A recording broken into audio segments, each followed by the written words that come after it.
Hey, how you doing? This is Your Leadership Right Along. My name is Stephen Heisey. Thank you for stopping by today, checking in.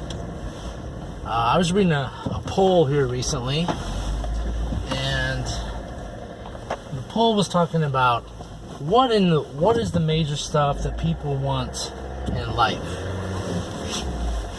And almost overwhelmingly, the number one thing that people want in life is to be happy.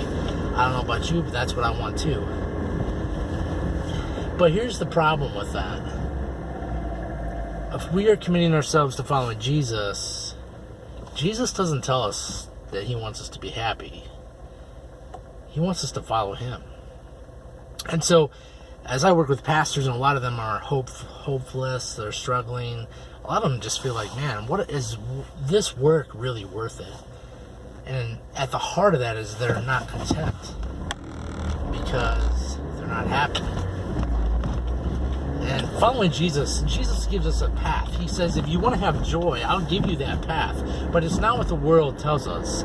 Actually, it's so much different than what the world says.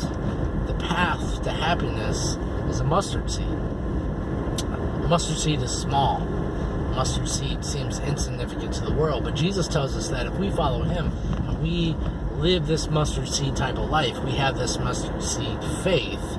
It's not small, it's not insignificant. In fact, the Bible tells us that the mustard seed grows and it becomes a tree. And the tree is a blessing to all those around it. It provides shelter, it provides shade for those animals and for the people around it. And so it is a blessing to the world. It's very significant. And yet the world tells us that we are not significant. And where the discontent, the disconnection happens is when we begin to try to prove ourselves that we are significant, that we do belong to this world, that we are important. A lot of pastors that I talk to feel this friction, and it's because they're trying to grow their church, they're trying to become the most popular place around, they're trying to prove to the world that they deserve their attention. And here's the thing about this. Jesus tells us that if we're following him, we should not try to prove ourselves, because he's already told us that we are significant, we are important. Even if the world looks at us as not, even if the world says you're small, you're puny, you're powerless, you are unimportant, you're not significant, Jesus says they don't understand. If you live this mustard seed life, it may look insignificant at the beginning, but over time, it will grow. It'll develop. It'll become this huge thing. It'll bless people. It'll bless those around it. And so what I want to tell you today is, if you are feeling frustrated, if you're feeling stuck, if you're feeling lost or hopeless, check yourself. Is it because you're trying to create a name for yourself? Are you trying to prove your significance to the world?